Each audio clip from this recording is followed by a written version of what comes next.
Class good morning. हाँ जी बेटे, अपने वीडियोस ऑन कर लो सभी बच्चे।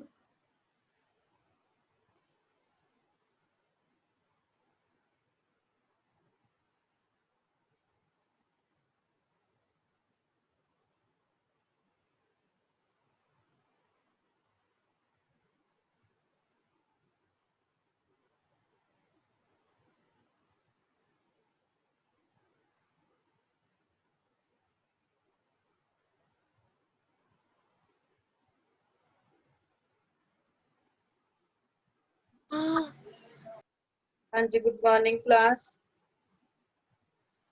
Morning Kajal, Preet. Good morning ma'am. Morning Naina. Morning ma'am. हाँ जी काजल, गुड मॉर्निंग।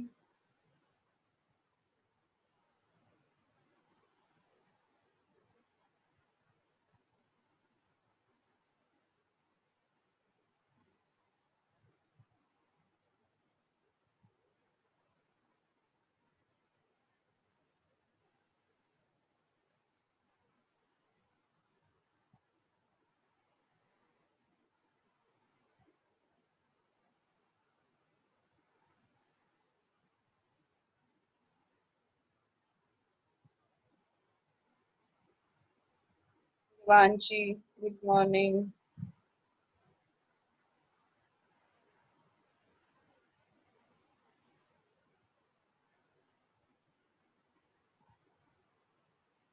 सानिया, तुषार,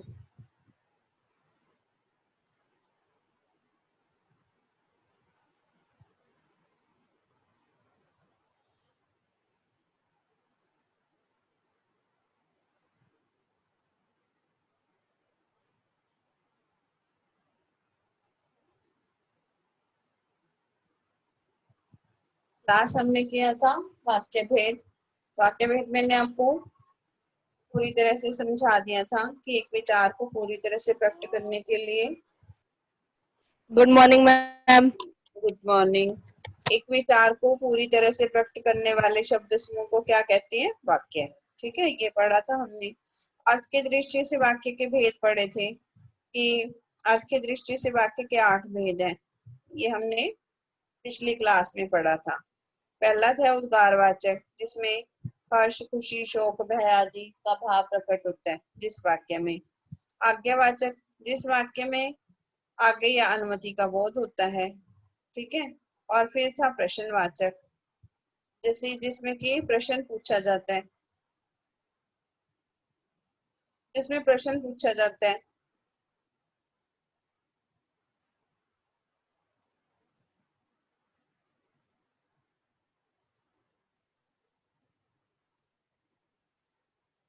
प्रश्नवाचक वाक्य में। और फिर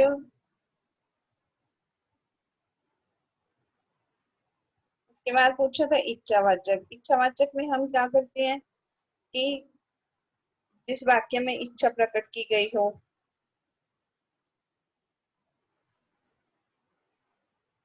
मानसी, गुड मॉर्निंग।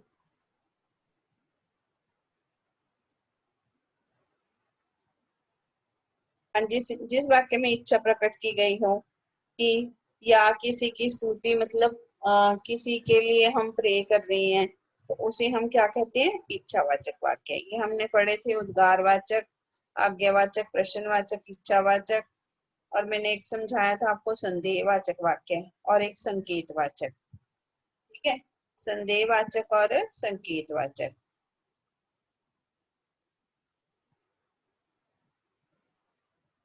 ये और एक था इसमें विधानवाचक। ठीक है।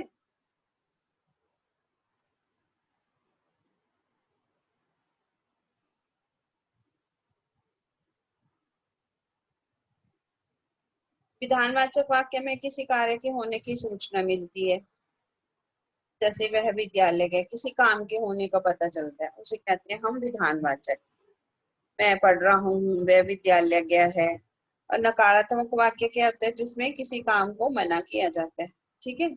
फिर था कि संदेहवाचक, जिस वाक्य के जिस काम में पूरा होने में अभी डाउट है, शायद होगा, उसे हम संदेहवाचक कहते हैं। संकेतवाचक में कंडीशन होती है, अगर, मगर, तो, यदि। ठीक है। तो ये मैंने आपको एक एक्सरसाइज दी थी करने को कि इस वाक्य को हमने निषेधात्मक रूप में प्रकट करना है। ये मैंने आपसे करवाए भी थे। क्या इस बार हमारे विद्यालय में बहुत बड़े बड़े आदमी नहीं आ रहे हैं? तो हमने क्या है इसमें लगा हुआ, इसको निषेधवाचक बनाना है। तो हम कहेंगे इस बार हमारे विद्यालय में बहुत बड़े बड़े आदमी नहीं आ रहे हैं। ये कराए थे मैंने आपको एक्सरसाइज। हाँ जी, याद आ गया आपको? ये एक्सरसाइज की थी हमने। बच्चे अपनी वीडियोस ऑन करो सभी बच्चे।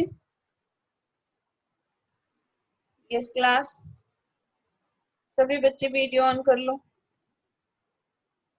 तानिया, काजल, तुषार, सभी बच्चे वीडियो ऑन करो। हाँ जी, सभी की वीडियो ऑन हो जानी चाहिए।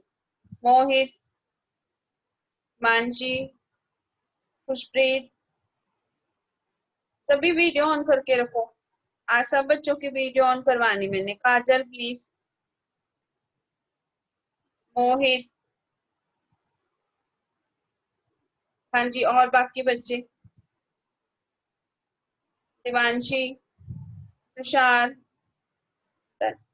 सानिया, वीडियो ऑन कीजिए। मुझे यहाँ दिखने चाहिए आप यहाँ स्क्रीन पे सभी, जल्दी कीजिए।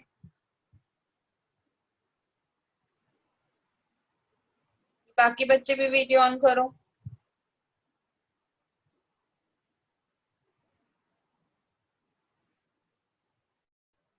हाँ जी,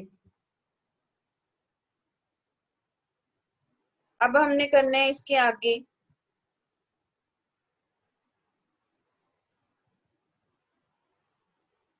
राम आज चलचित्र देखेगा, इसका इच्छा वाचक बनाना है। राम आज चलचित्र देखे। ठीक है। फिर है 10th देखते हैं। शायद वह सामान खरीदने के लिए बाजार गया है। वह सामान खरीदने के लिए बाजार नहीं गया है, इसका निषेधात्मक Yes, क्या ma'am. बने? हाँ जी बच्चे। Ma'am, your screen is not visible to us. Wait, wait,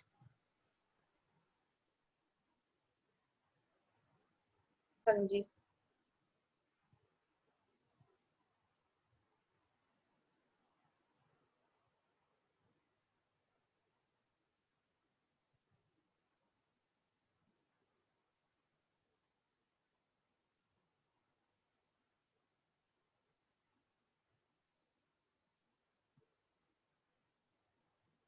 फिर है कि 12वां देखो, 12th नंबर में अपनी बात कह चुका हूँ। क्या मैं अपनी बात कह चुका हूँ? इसका प्रश्नवाचक बनेगा। ठीक है। फिर है 14 नंबर, तुम आ गए। अरे तुम आ गए, इसका विस्मयादि बोधक बनेगा। फिर उसने भोजन नहीं किया, तो ये कौन सा वाक्य है? निषेधात्मक वाक्य। ठीक है। कौन सा वाक्य है ये? निषेधात्मक। अब हमने शुरू करने हैं अलंकार। ठीक है। अब हम क्या शुरू करेंगे? अलंकार।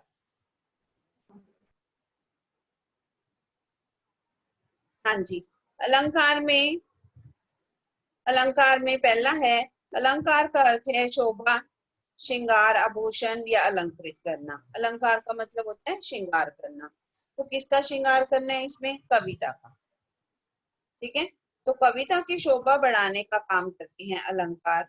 अब हम कहते हैं कि ये स्वयं शोभा नहीं होती, अभी अभी तो ये कविता की शोभा बढ़ाती है।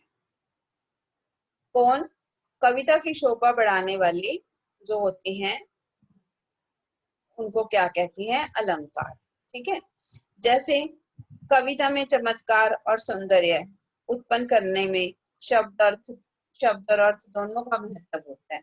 शब्द और अर्थ में चमत्कार उत्पन्न कर कविता की शोभा बढ़ाने वाले तत्व को अलंकार कहते हैं। इसे कहते हैं शब्द और अर्थ में चमत्कार उत्पन्न कर कविता की शोभा बढ़ाते हैं, जो उन्हें अलंकार कहते हैं।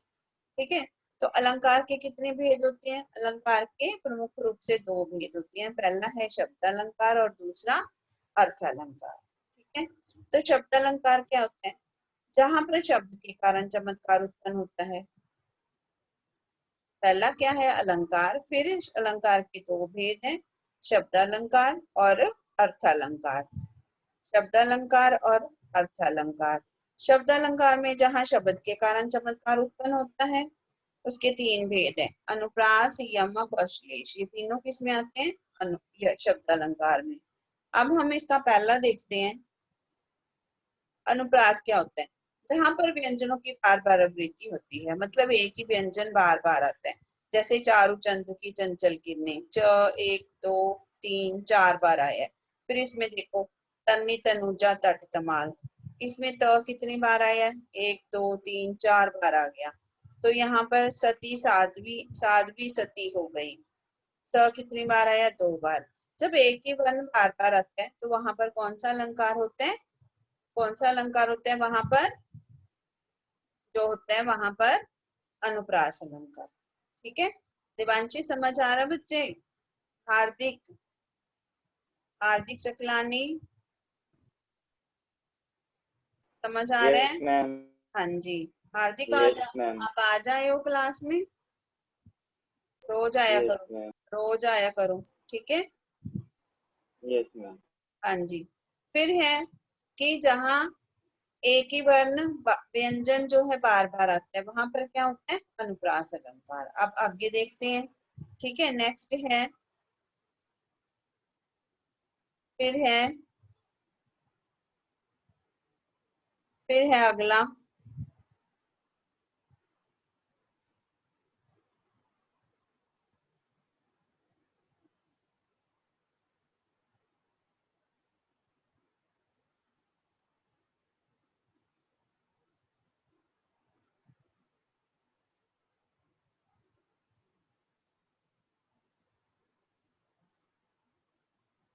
दूसरा है। दूसरा कौन सा अलंकार होता है? रूपक अलंकार। ठीक है, जब रूपक अलंकार में दो वस्तुओं, दो व्यक्तियों में अद्भुतता प्रकट की जाए, हैरानी प्रकट की जाती है, वहां पर क्या होता है? रूपक अलंकार होता है।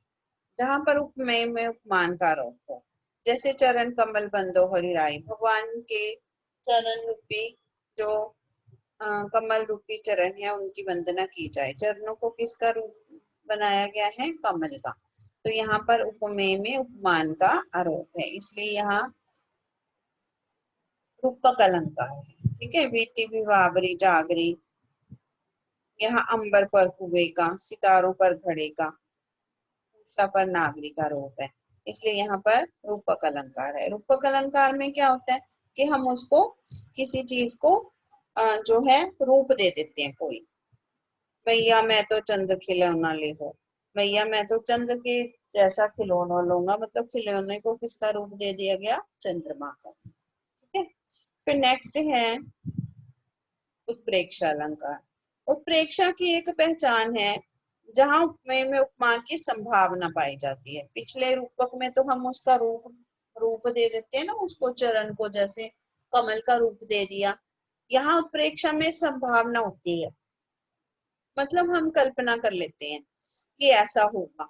सिर फट गया उसका मानो अरुण रंग का घड़ा, इसमें क्या होता है कि इसमें मानो, मनु, जानो, जनु आदि शब्दों का प्रयोग किया जाता है। ठीक है, इस अलंकार में मान लिया जाता है, जैसे तुम मैथ्स में नहीं करते, मान लो, ये मान लो, है ना, ऐसे मान लो x की वैल्यू इतनी है, मान लो y की वैल्यू इतनी है, तो यहाँ पर उत्प्रेक्षा में हम मान लेते हैं। सिर फट गया उसका मानो अरुण रंग का घड़ा, उसका सिर फट गया मानो जैसे कि फटा, जैसे कि लाल रंग का घड़ा जो है फट गया हो, गिर गया हो, टूट गया हो। ठीक है, ऐसे मान लो। फिर इसको कहते हैं, इसको बोलते हैं उत्प्रेक्षा अलंकार। इसमें हम मनु, मानो, जनु, जानो ऐसे लगा होगा। ठीक है, फिर है, हाँ जी क्लास आपको समझ आ रहा है? हाँ जी, ये समझ आया उत्प्रेक्षा अलंकार? हाँ हिमांशी, दिवांशी समझ आया? उत्प्रेक्षा अलंकार। मानसी, हाँ जी बेटे, समझ आ गया? Yes. हाँ, और देवांशी आपको समझ आ रहा है? Yes, ma'am. हाँ जी, चलें आगे चलें, अगला करें फिर अब। बोलिए, करें अगला, नेक्स्ट है देवांशी, करें नेक्स्ट जी चले? मैम। हाँ, नेक्स्ट Yes, चलो। ma'am. अगला है एक, प्रेक्षा हो गया, अतिशयोक्ति आ गया। एक यमक अलंकार देखो पहले। यमक अलंकार में शब्द या शब्दांश की आवृत्ति होती है। अनुप्रास में क्या होता है? एक वर्ण बार बार आता है, व्यंजन बार बार आता है। लेकिन यमक में क्या होता है? यमक में शब्द बार बार आता है। क्या आता है? शब्द, शब्द बार बार आएगा। जैसे जैसे देखो, कनक कनकते सोगुनी, कनक कनक शब्द कितनी बार आया? 2 बार। वह शब्द पुनि पुनि आता है। पुनि पुनि मतलब 2 बार आता है, लेकिन हर बार उसका अर्थ अलग होगा। यमक में क्या होगा? शब्द भी 2 बार आएगा और उनका अर्थ भी अलग होगा। हर शब्द का अर्थ अलग अलग होगा। ठीक है? कनक कनकते सोगुनी मतलब कनक कनक का एक यहाँ कनक पर है धतूरा और एक कनक अर्थ है सोना। ठीक है? कनक, धतूरे को खाकर भी मनुष्य पागल हो जाता है, मतलब नशा हो जाता है, और सोना मिल जाए तो भी उसको नशा हो जाता है। कनक कनकते सोगुनी मादकता अधिकाए, वह खाए पौराए, नर या पाए पौराए। अगर सोना मिल जाए तो भी पागल, अगर धतूरे का नशा कर ले, सोने का मतलब कनक है उसका नाम भी, तो भी पागल हो जाता है। ठीक है? तो यहाँ शब्द 2 बार आता है और दोनों बार उनका अर्थ अलग अलग होता है। ठीक है? नेक्स्ट चलते हैं अब।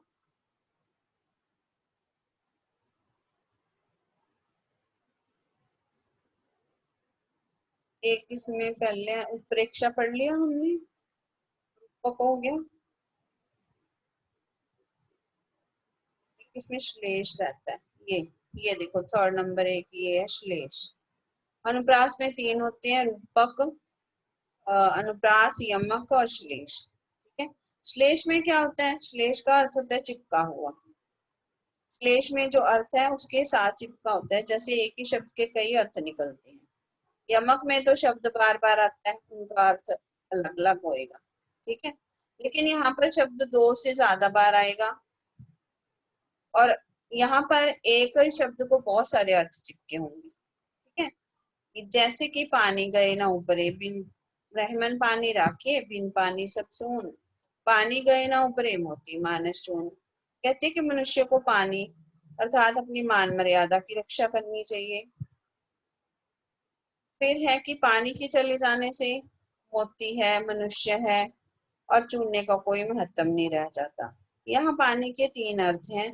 मोती के पक्ष में पानी का अर्थ है चमक, मनुष्य के पक्ष में पानी का अर्थ है इज्जत और चूने के अर्थ में पानी का अर्थ है जल। ये पानी के बिना आटा नहीं गूंदा जा सकता। तो यहाँ पर एक ही शब्द के बहुत सारे अर्थ निकल रहे हैं, तो इसलिए यहाँ पर क्या है? क्या है यहाँ पर? श्लेष अलंकार। अब मैंने आपको समझा दिया श्लेष, फिर समझाया मैंने आपको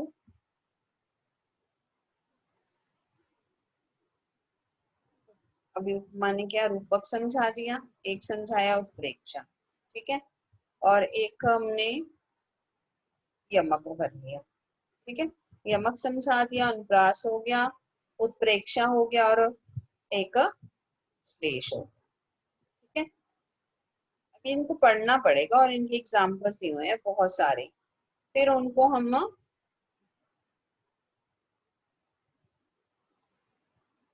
अब देखो अगला उपमा अलंकार, ये आता है अर्थालंकार में।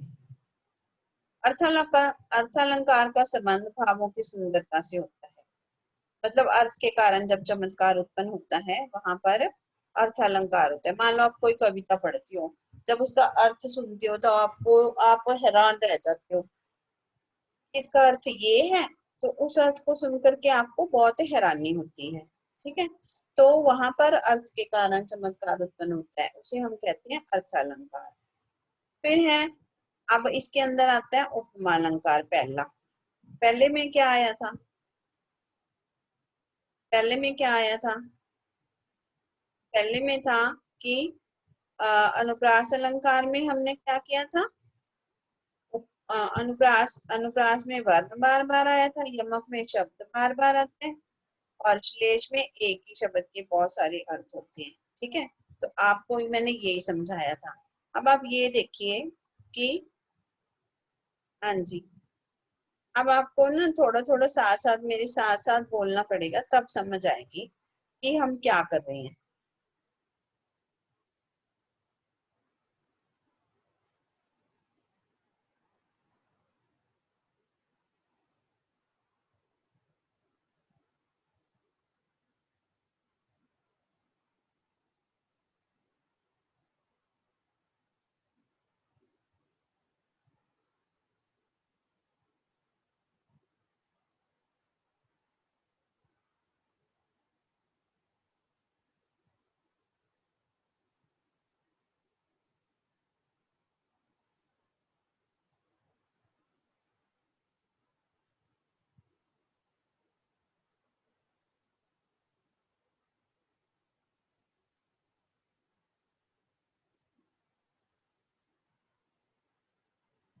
हाँ जी, ये श्लेष अलंकार जरा पढ़ना इसको, ये पढ़ो दिवांशी, पढ़ो श्लेष का क्या अर्थ है। हाँ जी, पढ़िए श्लेष दिवान। का अर्थ है चिपका हुआ। हाँ जी, जहाँ एक ही शब्द, जहाँ एक से अधिक अर्थ निकले हाँ वहाँ श्लेष अलंकार होता है। बिल्कुल सही, जहाँ पर एक ही शब्द के बहुत सारे अर्थ निकलते हैं। उदाहरण, हाँ जी, उदाहरण बोलिए, पढ़ो बेटे। रहमन पानी राखिए, रहमन पानी रखिए राखिए, बिन पानी सब सुन, पानी गए ना उबरे, मोती मानुस चुन। जहां पर पानी के बहुत सारे अर्थ बताए हैं मैंने आपको। ठीक है, तो जहां पर एक शब्द के बहुत सारे अर्थ होते हैं, वहां क्या होता है? जो श्लेष अलंकार। ठीक है, चलिए नेक्स्ट देखते हैं हम, नेक्स्ट वाला देखते हैं जो हमने किया है।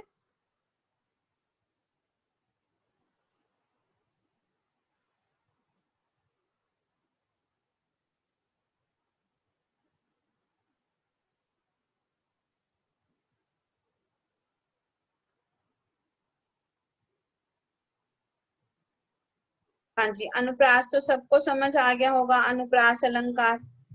अनुप्रास तो समझ दया, आप बोलो अनुप्रास की परिभाषा क्या है? क्या होता है अनुप्रास? दया, दया, हार्दिक आप पढ़ो, अनुप्रास की परिभाषा क्या है? हाँ जी, ये पढ़ो हार्दिक।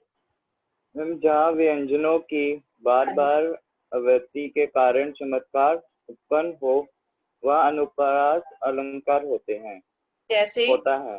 हाँ जी, उदाहरण, चारों चंद्र की चंचल किरणें खेल रही थी जल थल में। बिल्कुल सही, वेरी गुड। जहां पर एक ही वर्ण है जो बार बार आता है, ठीक है, वहां पर कौन सा अलंकार होता है? अनुप्रास अलंकार। ठीक है, नेक्स्ट हम पढ़ते हैं अब, नेक्स्ट वाला पढ़ते हैं ताकि आपको साथ साथ समझ आ जाए।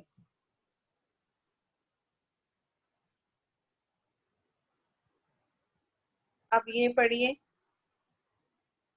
हाँ जी, रूपक अलंकार। मैम, रूपक आप पढ़ो, ये काजल, रूपक पढ़ो बेटे, काजल,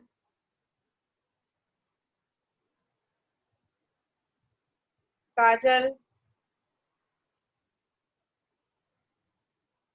हाँ जी, काजल क्यों नहीं पढ़ रहे आप? हाँ जी मैम।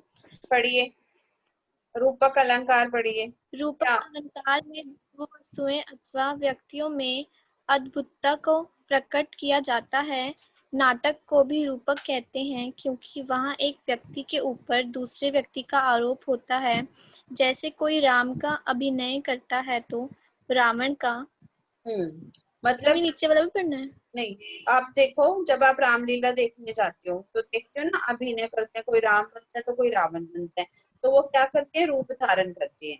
ठीक है, तो वहां पर कौन सा अलंकार होता है, रूपक अलंकार। ठीक है, समझ आई आपको कौन सा अलंकार होता है, रूपक अलंकार। इसको समझना बहुत जरूरी है, इनके एग्जाम्पल्स पढ़ने हैं आपने। भगवान के चरणों को किसकी वंदना, किसका रूप दिया गया यहाँ पर, कमल का। ओके, चलिए नेक्स्ट पढ़ते हैं। अब आपको मतलब समझ आ रहा है। अगला हम करते हैं उत्प्रेक्षा। उत्प्रेक्षा आपको समझ आया? उत्प्रेक्षा का अर्थ क्या होता है, जहां उपमेय में उपमान की संभावना पाई जाती है, जहां क्या लगा होता है, मनो, मानो, जनो, जानो आदि शब्दों का प्रयोग उपमेय को उपमान मान लिया जाता है। मतलब हमने उपमेय को उपमान मान लिया, सिर फट गया उसका, मानो अरुण अंक का घड़ा, सोह तोड़े पीत पट श्याम शलोने गात, मनो नील मणि सैल पर आत परियो प्रभात। मतलब श्याम जो है कृष्ण भगवान, उन्होंने पीले रंग के वस्त्र धारण किए हुए हैं। मानो, मनो मतलब मान लो, जैसे नीलमणि पर्वत के ऊपर प्रभात है, जो सुबह की छाया पड़ रही है। ठीक है, सांवले सलोने रूप के ऊपर पीले वस्त्र, उनके सूर्य की धूप है जो नीलमणि पर्वत पर सुशोभित हो रही है, उनकी सूर्य की जो है छाया वहां पड़ रही है, धूप वहां पड़ रही है। ये हमने ऐसा होने की संभावना है, यहाँ उत्प्रेक्षा अलंकार है। ठीक है, यहाँ क्या मान लिया, उत्प्रेक्षा अलंकार। चलिए नेक्स्ट करते हैं। हाँ जी, नेक्स्ट है अतिशोकित। अतिशोकित क्या होता है, आप देखो, अतिशोकित का अर्थ होता है, अतिशय का अर्थ होता है अत्यधिक। हाँ जी, अतिशोकित, अतिशय प्लस उक्ति। अतिशय का अर्थ होता है अत्यधिक, उक्ति का अर्थ होता है कथन, बहुत ज्यादा बढ़ा चढ़ाकर बात को कहना।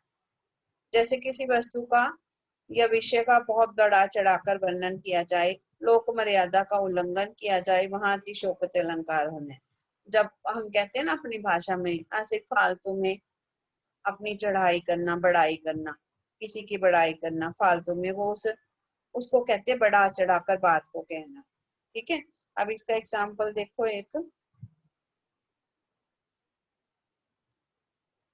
इसका एग्जाम्पल है, देख लो सकेत नगरी है यही, स्वर्ग से मिलने गगन में जा रही।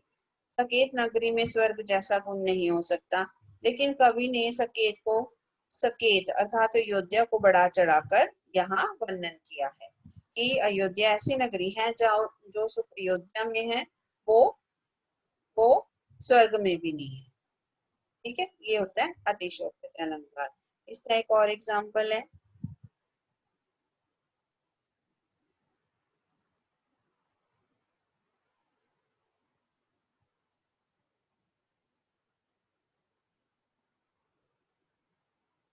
हाँ ये है इसका, हनुमान की पूंछ में लग न पाई आग, लंका सिगरी जल गई गए निशाचर भाग। कि हनुमान की आग जो है पूंछ में आग भी नहीं लग पाई, और पूरी पूरी की पूरी लंका जलकर राख हो गई। ठीक है, तो यहाँ पर बात को बढ़ा चढ़ाकर कहा गया है, यहाँ पर अतिशोकित अलंकार है। पंखुरी लगे गुलाब की पर ही बात खरोट, गुलाब की पंखुरी से शरीर में खरोंच पड़ जाए यह संभव नहीं। यहाँ शरीर की सुकुमारता, कोमलता का वर्णन किया गया, मतलब शरीर इतना कोमल है कि गुलाब की पंखुड़ी से भी उसमें खरोंच पड़ सकती है। बात को, गुलाब को जो है शरीर को बहुत ही ज्यादा कोमल बताया गया। ठीक है, अगला है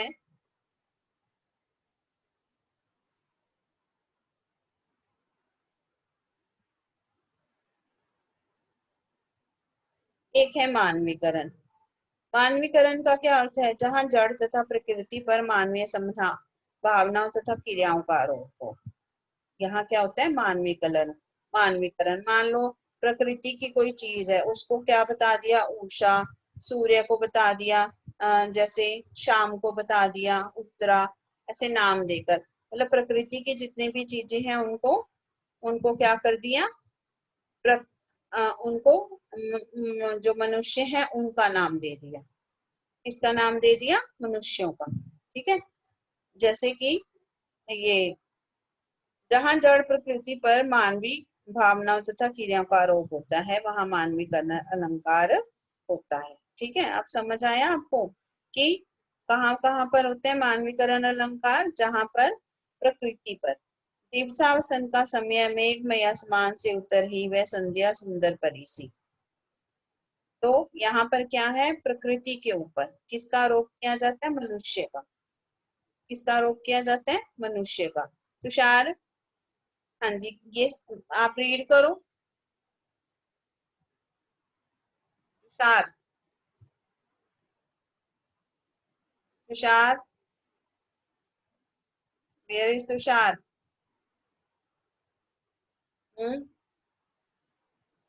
सान्या, आप रीड करो। सान्या, नैना, रीड करो इसको।